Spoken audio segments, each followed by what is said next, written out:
जी, हमने सुना है चारों वेदों वाला ज्ञान ही श्रीमद् भगवत गीता में संक्षिप्त करके कहा गया है। क्या आप इस बात से सहमत हैं और क्यों? ऐसा है कि श्लोक है, सर्वोपनिषदो गावो दुग्धा गोपाल नंदना पार्थो वत्स सुधीर भोक्ता दुग्धम गीता मृतम महत। समस्त उपनिषद गऊ हैं और उनको दोहने वाले भगवान श्री कृष्ण हैं, अर्जुन बछड़ा है और गीता अमृत दूध है। उत्तम और अनुत्तम में क्या अंतर है? उत्तम कहते हैं जो श्रेष्ठ हो और अनुत्तम उसको कहते हैं जिससे श्रेष्ठ कोई ना हो। गीता अध्याय 7 श्लोक 18 में गीता बोलने वाला भगवान अपनी साधना को अनुत्तम क्यों कह रहे हैं? इसलिए कह रहे हैं कि उनकी साधना वेद प्रतिपाद्य है, तो वेद के अनुसार साधना करना सर्वश्रेष्ठ है, उससे श्रेष्ठ कोई नहीं। जी महाराज जी, मेरा अगला सवाल ये है कि गीता ज्ञान दाता गीता अध्याय 18 श्लोक 62 में अपने से किसी अन्य परमेश्वर की शरण में जाने को कह रहा है, वो परमेश्वर कौन है? कहाँ पर क्या कहा है? गीता ज्ञान दाता गीता अध्याय 18 श्लोक 62 में। अच्छा, 18 में तो ये है कि ईश्वर सर्वभूतानाम, श्लोक बोल देते हैं। हृदय सेर्जुन तिष्ठति ब्राह्मण सर्वभूतानाम हृदय सेर्जुन तिष्ठति तमेव शरणं गच्छ सर्वभावेन भारत तत्प्रसादात् परम शांतिम स्थानम प्राप्स्य शाश्वतम। इस श्लोक का आप उल्लेख कर रही हैं। इसका अर्थ यह है कि ईश्वर सब प्राणियों के हृदय देश में रहता है और उनको उनके कर्मानुसार भ्रमाता है। उस परमात्मा की सर्वभाव से आप शरण में जाइए, उसके प्रसाद से आपको परम शांति और शाश्वत स्थान प्राप्त होगा। ये कहने पर अर्जुन को संतोष नहीं हुआ, तो अर्जुन को भगवान ने बताया कि वो मैं ही हूँ। सर्वधर्मान परित्यज्य मामेकम शरणं व्रज। जी, श्रीमद् भागवत गीता 18 श्लोक 66 में व्रज शब्द है। इसका अर्थ जाना, प्रस्थान करना है, परंतु सर्व अनुवाद कर्ताओं ने व्रज का अर्थ आना किया है। कृपया इसे स्पष्ट करें। ऐसा है, ब्रज घतौ धातु है, तो ब्रज घतौ धातु के इसमें आता है गति अर्थक है। ये गति के 4 अर्थ होते हैं, गति गमन, गति ज्ञान, गति मोक्ष, गति प्राप्ति। तो यहाँ पर जो गत्यर्थक ब्रज धातु है उसके लोट लकार के मध्यम पुरुष के एक वचन में ब्रज बनता है। तो ब्रज का अर्थ है अवगच्छ, अर्थात मुझको जान। नैनम अविदितो देवो भुनक्ति। ये सिद्धांत है कि जब तक परमात्मा को नहीं जान लेता तब तक परमात्मा उसकी रक्षा नहीं कर सकता, इसलिए तुम उस परमात्मा को जानो। अभी आपने सुने शारदा द्वारका पीठ तथा ज्योतिर्मठ बद्रीनाथ पीठाधीश्वर शंकराचार्य स्वरूपानंद सरस्वती जी महाराज के विचार। और आइए अब जानते हैं पुरी पीठाधीश्वर शंकराचार्य स्वामी श्री निश्चलानंद सरस्वती जी महाराज के विचार। शंकराचार्य जी, हमने सुना है कि चारों वेद वाला ज्ञान ही श्रीमद् भगवत गीता में संक्षिप्त करके कहा गया है, क्या आप सहमत हैं? तो महाभारत में भी लिखा है, सर्वोपनिषदो गावो दुग्धा गोपाल नंदना। वेदों का तात्पर्य, वेदों का जो शिरोभाग उपनिषद है उसमें सन्निहित है। उपनिषदों का मंथन करके श्रीमद् भगवत गीता की अभिव्यक्ति हुई है। तो शंकराचार्य जी, उत्तम और अनुत्तम में क्या अंतर है? अच्छा, यह गीता में आया है अनुत्तम, मतलब जिसके समान और कोई उत्तम ना हो, उत्कर्ष उत्कृष्ट कर अर्ध्योतक। तो शंकराचार्य जी, गीता के अध्याय 7 में और श्लोक 18 में गीता बोलने वाले श्री भगवान अपनी साधना को अनुत्तम क्यों कह रहे हैं? अनुत्तम का अर्थ होता है सर्वोत्तम, सर्वोत्कृष्ट। अनुत्तम का अर्थ उत्तम रहित हीन वहाँ पर नहीं है। वो व्याकरण की दृष्टि से उसका अर्थ मैंने बता दिया। तो शंकराचार्य जी गीता ज्ञानदाता गीता अध्याय के 18 अध्याय में श्लोक 62 में अपने से अन्य किस परमेश्वर की शरण में जाने को कह रहे हैं? अंतर्यामी के लिए शरणागति स्वीकार करने की बात कही गई। उन्होंने कहा भगवान श्री कृष्ण ने, तमेव शरणम गच्छ सर्वभावेन भारत। इसका अर्थ क्या होता है? जो अंतर्यामी परमात्मा हैं, सबके नियामक हैं, प्रेरक हैं, हमारे आपके हृदय में भी जो विद्यमान हैं।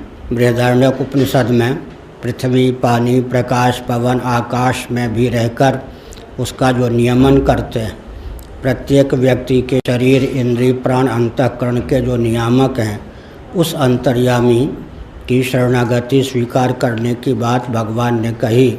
माम एकम शरणम व्रजा। वह जो अंतर्यामी पर ब्रह्म परमात्मा तत्व है, सर्वेश्वर है, वही तुम्हारे सामने मैं श्री कृष्ण के रूप में प्रस्तुत हूँ। तो अपने से पृथक के प्रति नहीं भेजा। जिस अंतर्यामी के प्रति अर्जुन को कहा कि प्रपन्न हो जाओ, शरणागति हो प्राप्त करो, अंत में कहा कि उस अंतर्यामी का मूर्त रूप श्री कृष्ण में तुम्हारे सम्मुख हूँ। माम एकम शरणम व्रजा भी कहा। उस अंतर्यामी का और श्री कृष्ण ने अपना एकत्व भी स्थापित किया है। श्रीमद् भगवत गीता अध्याय 18 श्लोक 66 में व्रज शब्द है। इसका अर्थ जाना, प्रस्थान करना है, परंतु सर्व अनुवादकर्ताओं ने व्रज का अर्थ आना किया है। कृपया स्पष्ट करने का प्रयत्न करें। प्रश्न जिन्होंने बनाया है उन्होंने अपने स्तर से बताया कि सभी अनुवाद करने वालों ने ज्ञान के अतिरिक्त अर्थ किया है। ऐसी बात नहीं है। ब्रज का अर्थ अवगच्छ, निश्चिन्ह भी होता है, जैसा कि प्रश्नकर्ता ने बताया। तो भगवत पाद शंकराचार्य जैसे मनीषियों ने, धर्म सम्राट स्वामी करपात्री जी महान भाव जैसे मनीषियों ने उसका अर्थ यही किया है कि जैसे जल तरंग अपने को जल रूप समझ ले, घटाकाश अपने आप को महाकाश रूप समझ ले, और जैसे जलचंद्र अपने आप को नवचंद्र समझ ले, उसी प्रकार तुम देहेंद्रीय प्राणांतकरण के अनुरूप अपनी आत्ममान्यता का परित्याग करके ब्रह्मानुरूप अपने आप को समझो, जानो, निश्चिन्ह, अवगच्छ। यह अर्थ भी टीकाकारों ने किया है। भगवत पाद शंकराचार्य और उनके अनुगत महानुभावों ने इसी प्रकार का उपदेश किया है। लेकिन जो श्री वैष्णवाचार्य इत्यादि हैं, उन्होंने अपने स्तर से अपने प्रस्थान के अनुसार उस प्रकार का भी अर्थ किया है जिसका चित्रण प्रश्नकर्ता ने किया है। अभी आपने सुने आदरणीय पुरी पीठाधीश्वर शंकराचार्य स्वामी श्री निश्चलानंद सरस्वती जी महाराज के विचार। और आइए अब जानते हैं आदरणीय श्री माधवाचार्य महाराज जी के विचार। हमने सुना है कि चारों वेद वाला ज्ञान ही श्रीमद् भागवत गीता में संक्षिप्त करके कहा गया है। हाँ, सबका साथ साथ कहा गया है। वहाँ सभी चारों वेदों में साथ कहा गया। उत्तम और अनुत्तम में क्या अंतर है? क्या अंतर लगता है आपको? जो उत्तम है जो श्रेष्ठ है, अनुत्तम जो उससे कम है वो अनुत्तम। गीता जी अध्याय 7 श्लोक 18 में गीता बोलने वाला भगवान अपनी साधना को अनुत्तम क्यों कह रहा है? अपने साधना को अनुत्तम तो नहीं कहा, साधना को अनुत्तम नहीं कहा गया, साधना तो उत्तम ही है। गीता ज्ञान दाता तथा गीता अध्याय 18 श्लोक 62 में अपने से अन्य किस परमेश्वर की शरण में जाने को कह रहा है? तो अपने से अन्य होता है वहाँ जो उपासना में जहाँ देवता की उपासना होती है वो अपने से अन्य होता है, तो उसके उनके शरण में जाने की बात ठीक तो है। अभी आपने सुने आदरणीय श्री माधवाचार्य महाराज जी के विचार। और आइए अब जानते हैं श्रृंगेरी पीठाधीश्वर श्री भारती तीर्थ जी महाराज के विचार। हमने सुना है कि चारों वेदों वाला ज्ञान ही श्री भगवत गीता में संक्षिप्त करके कहा गया है। क्या आप इससे सहमत हैं? हाँ ठीक, गीता तो उपनिषदों का सारभूत है। उत्तम और अनुत्तम में क्या अंतर है? जो उत्तम है वो तो हमेशा सच्चे चरित्र वाला होता है, सत चरित्र वाला होता है। अनुत्तम जो है उससे विपरीत होता है अनुत्तम, जिसका चरित्र सही नहीं वही अनुत्तम है। गीता जी अध्याय 7 श्लोक 18 में गीता बोलने वाला भगवान अपनी साधना को अनुत्तम क्यों कह रहा है? अपनी साधना, अनुत्तम शब्द का अर्थ आप समझे नहीं। वहाँ अनुत्तम शब्द का अर्थ है जिससे उत्तम नहीं हो वो। सामान्य रूप से अनुत्तम शब्द का अर्थ उत्तम से भिन्न, वहाँ का अनुत्तम शब्द का अर्थ है जिससे उत्तम और कोई नहीं हो वो है। इसलिए वहाँ अनुत्तम शब्द का अर्थ है सर्वोत्कृष्ट। गीता ज्ञानदाता गीता अध्याय 18 श्लोक 62 में अपने से अन्य किस परमेश्वर की शरण में जाने के लिए कह रहा है? अपने से अन्य कोई नहीं, भगवान वहाँ तो कहा, लेकिन भगवान ने कहा मत्तः परतरम नान्यत किंचिदस्ति धनंजय, मुझसे परे और कुछ भी नहीं, ऐसे कहा थे ना। इसीलिए वो ईश्वर भी वही भगवान ही है। श्रीमद् भगवद गीता अध्याय 18 श्लोक के 66 में ब्रज शब्द है, ब्रज शब्द है जी। इसका अर्थ जाना अर्थात प्रस्थान करना है, परंतु अनुवादकर्ताओं ने ब्रज का अर्थ आना किया है, कृपया स्पष्ट करें। ब्रज का जाना प्रस्थान करना वो तो मामूली अर्थ है, लेकिन संस्कृत के कुछ पदों को वहाँ के संदर्भानुसार अर्थ करना पड़ता है। इसलिए वहाँ के संदर्भानुसार ब्रज, इसका अर्थ जो अनुवादकों ने किया है शरण में आओ, वही तो सही है। अभी आपने सुने पवित्र हिंदू धर्म के आदरणीय सर्वशीर्ष शंकराचार्य के विचार, और आइए अब जानते हैं जगत गुरु तत्वदर्शी संत रामपाल जी महाराज के विचार।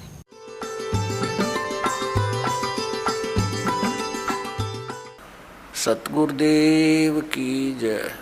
बंदी छोड़ कबीर परमेश्वर जी की जय। बंदी छोड़ गरीबदास जी महाराज जी की जय। स्वामी राम देवानंद जी गुरु महाराज जी की जय हो। गरीब नमो नमो सतपुरुष को नमस्कार, गुरु की नहीं सुर नर मुनि जन साधुओं संतों सर्वसदी नहीं। सतगुरु साहेब संत सब दंडोतम प्रणाम, आगे पीछे मध्य हुए तिनको जा कुर्बान। तो पुण्यात्माओं, आप जी को सत्संग प्राप्त नहीं हुआ, क्या कारण रहा कि हमारे जो धर्म गुरु थे वो संस्कृत अवश्य जानते थे, लेकिन अध्यात्म ज्ञान शून्य था उनका। वे तत्व ज्ञानहीन थे और हैं अभी तक।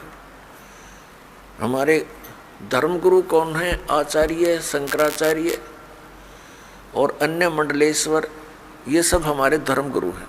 तो पुण्यात्माओं, तो ये तो बता दिया परमात्मा ने, गुण तीनों की भक्ति में ये भूल पड़ो संसारे, कहे कबीर निज नाम बिना कैसे उतरो पार।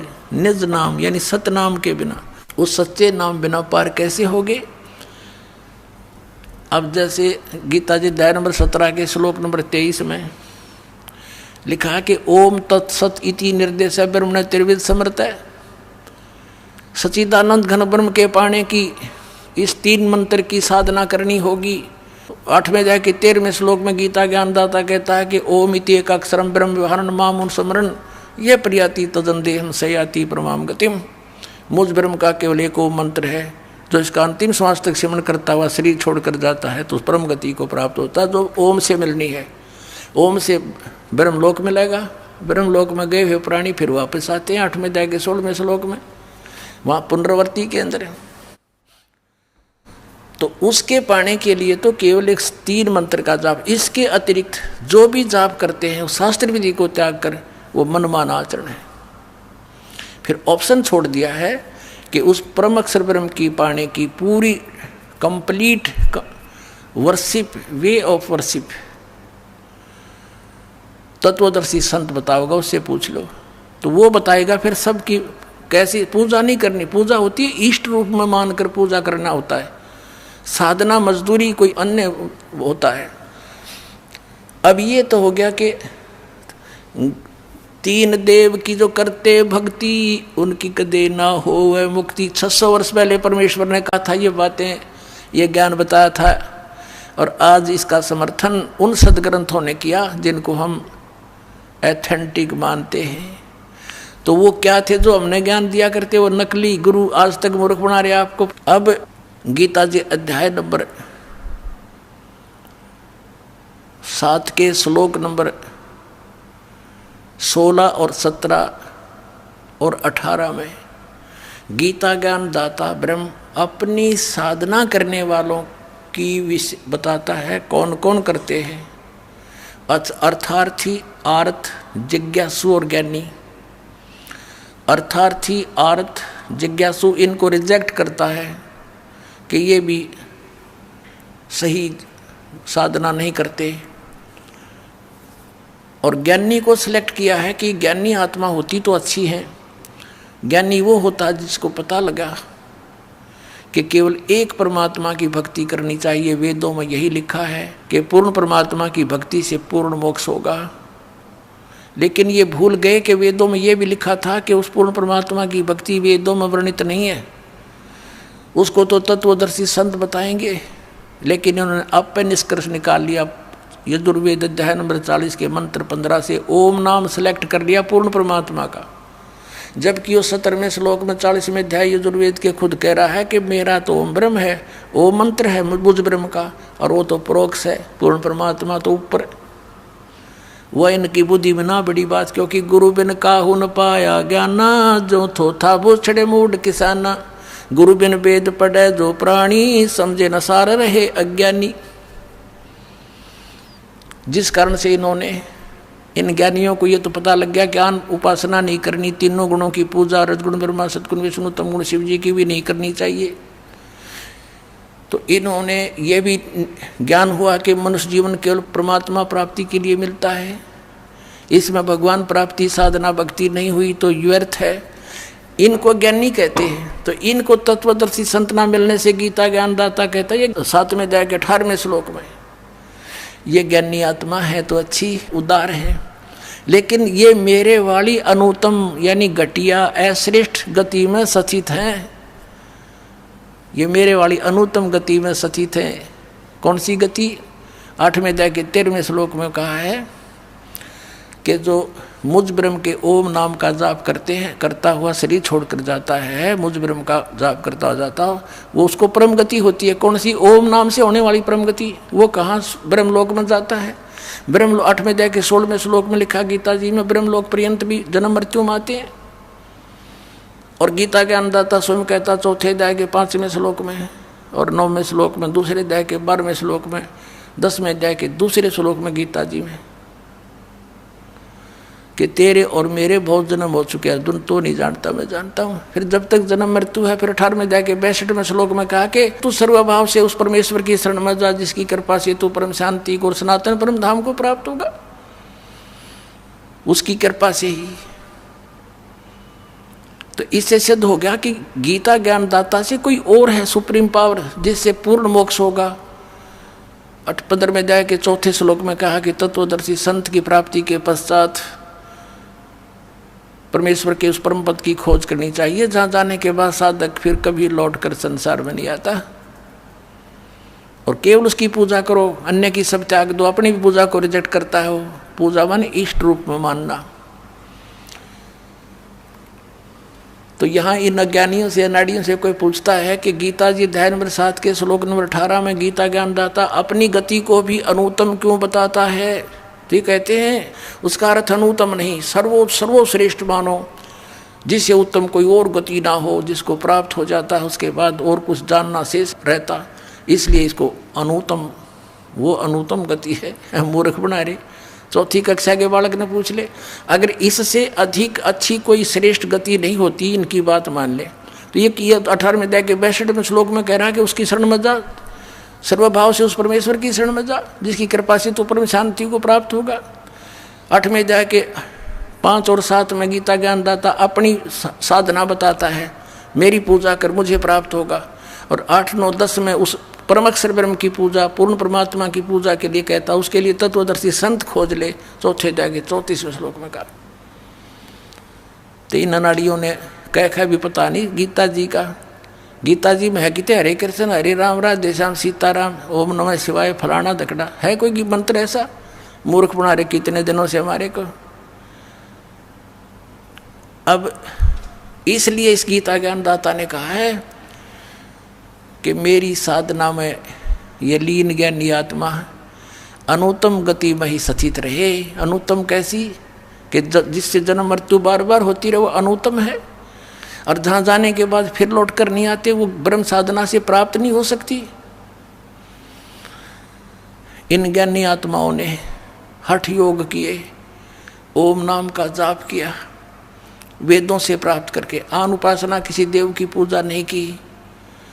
और ब्रह्मा जी को जब ये कमल के फूल पर बैठा था वहाँ सचेत हुआ, इसको बेहोश करके कोमा में रखा हुआ था, वहाँ सचेत कर दिया कमल के फूल पर बैठा के।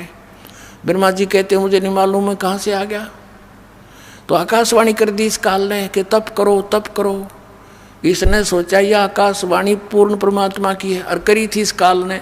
उसके बाद ब्रह्मा जी को वेद प्राप्त हुए। वेदों में कहीं पर भी हठ योग तप योग करना नहीं लिखा। तो इस ब्रह्मा के इस लोक वेद से कि मुझे आकाशवाणी हुई है तप करने की, हठ योग करने लग गए। ये ओम नाम का जाप वेदों से ले लिया, हजारों वर्ष तक डले डोते रहे।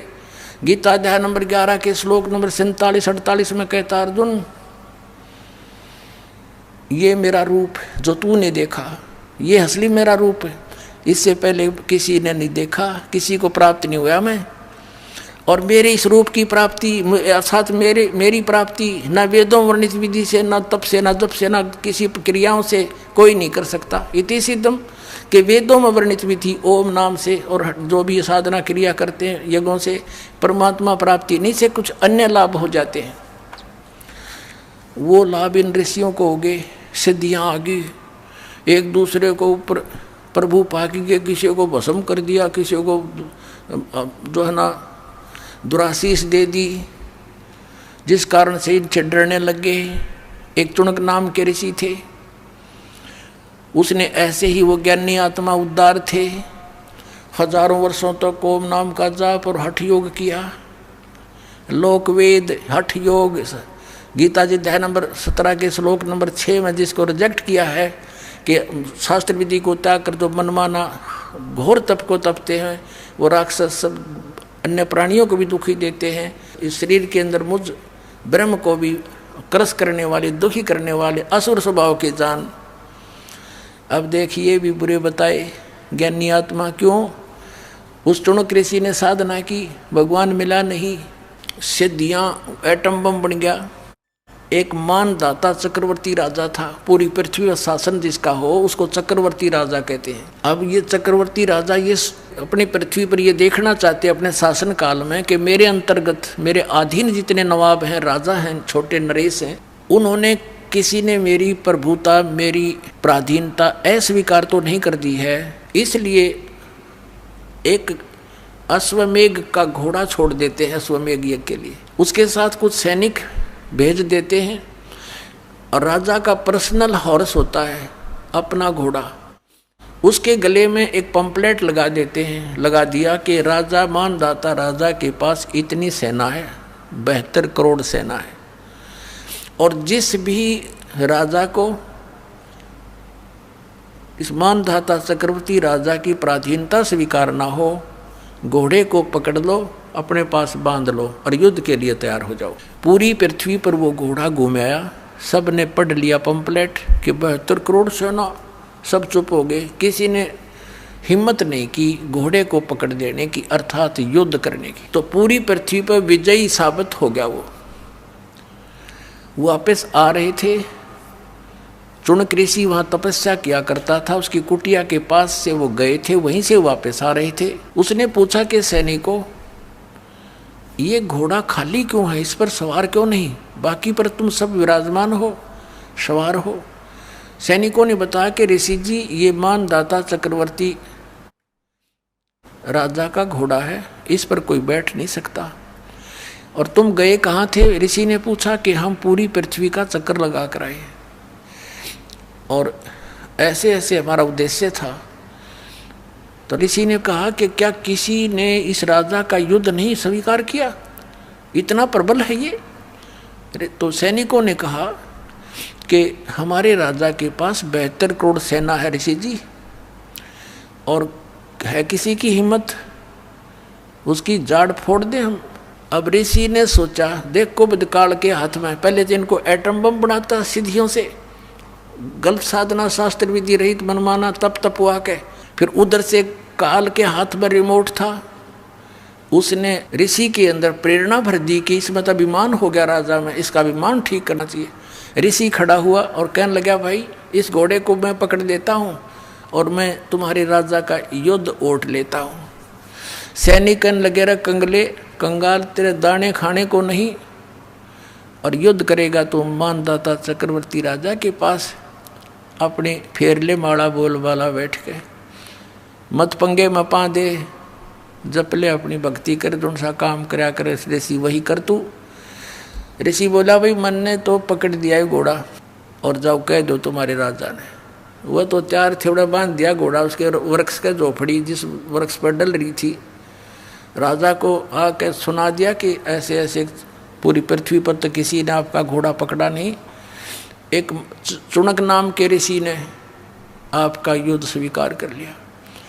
अब राजा को बताया गया मंत्रियों के द्वारा कि जी आज एक व्यक्ति ने हिम्मत करी है, कल दूसरा करेगा, ये राजनीति होती है, ऐसे तो सिर उठाएगी दुनिया, इसको कुचल डालना चाहिए। राजा बोला, जाओ 18 करोड़ सेना एक बार भेज दी तो उसके एक व्यक्ति को मारने के लिए, ताकि और भी डर जाए, भयभीत हो जाए कि इतनी सेना आ गई हो, तेरे की तो बड़ा तगड़ा राजा है।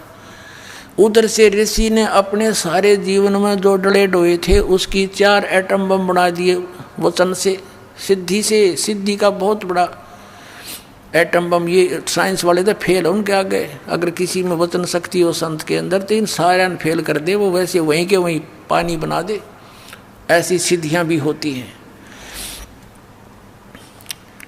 अब ऋषि ने अपनी 4 पुत्री बना ली, 4 एटम बम बना दिए अपनी सिद्धि से, अपनी शक्ति भक्ति जो सारा दिन सारे जीवन में डरे डोए थे। एक पुतली छोड़ दी, 18 करोड़ अक्षौणी सेना का कत्लेआम कर दिया, नाश कर दिया।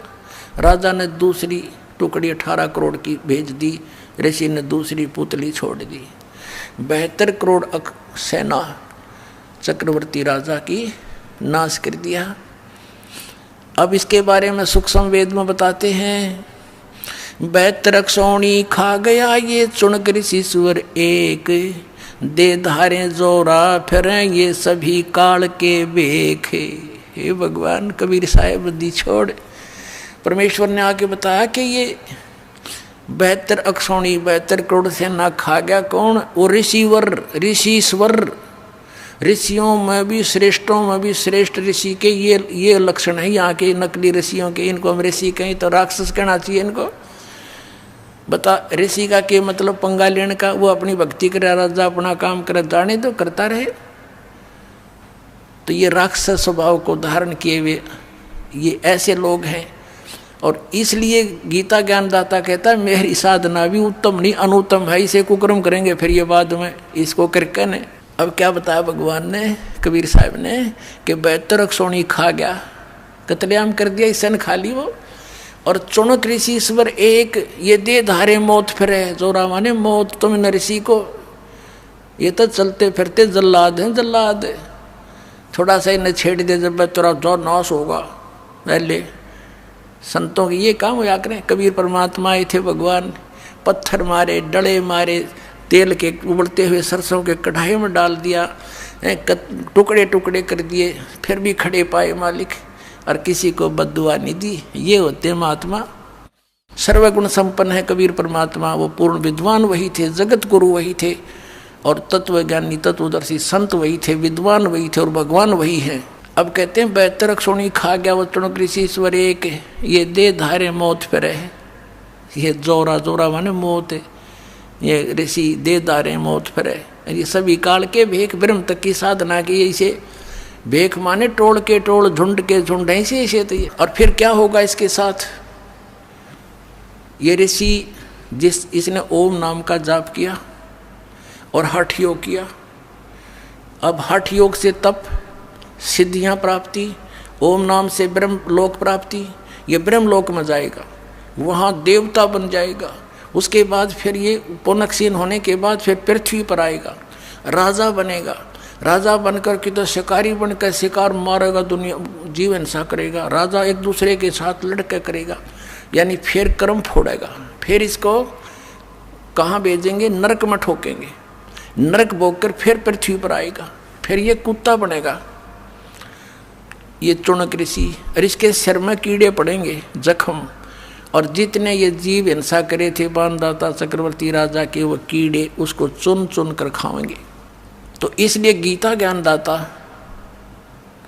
7वें अध्याय के 18वें श्लोक में कहता है कि ज्ञानी आत्मा है तो उद्धार, ये चले थे तो परमात्मा प्राप्ति के लिए, लेकिन इनको तत्वदर्शी संत ना मिलने से ये अपने आप निष्कर्ष निकाल कर एक दूसरे से सुन सुना कर और ये समर्पित हो गए मेरे पे।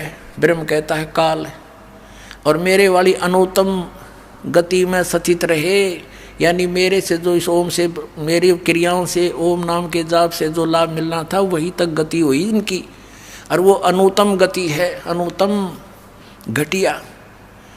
अब इस तो बुंडी के घटिया होगी, सारे जीवन डले डोए, और फिर एटम बम बन गया, बबूल का पेड़ आम के स्थान पर। संत तो आम के पेड़ होने चाहिए, डले मानो उसको भी फल दे, और ये बबूल मड़ा हाथ ला दे तो गट जाए उस बेडिक ततीये की तरह। इनको ऋषि कहा करते थे हम, परमात्मा ने आंख खोल दी हमारी। तो इसलिए कहा कि है तो अच्छी आत्मा, लेकिन मेरे वाली अनुत्तम घटिया गति में सचित रहे। क्यों? क्योंकि इनको तत्वदर्शी संत ना मिला। इसलिए 18वें अध्याय के 62वें श्लोक में कहा है कि अर्जुन तू सर्वभाव से उस परमेश्वर की शरण में जा, उसकी कृपा से तू परम शांति और सनातन परम धाम को प्राप्त होगा। तो पुण्यात्माओं, परमात्मा ने 600 वर्ष पहले कहा था, 3 देव की जो करते भक्ति उनकी कदे ना होवे मुक्ति। और आज इन सब सदग्रंथों ने समर्थन किया, Kabir is God, Kabir is God. बोलो सतगुरुदेव।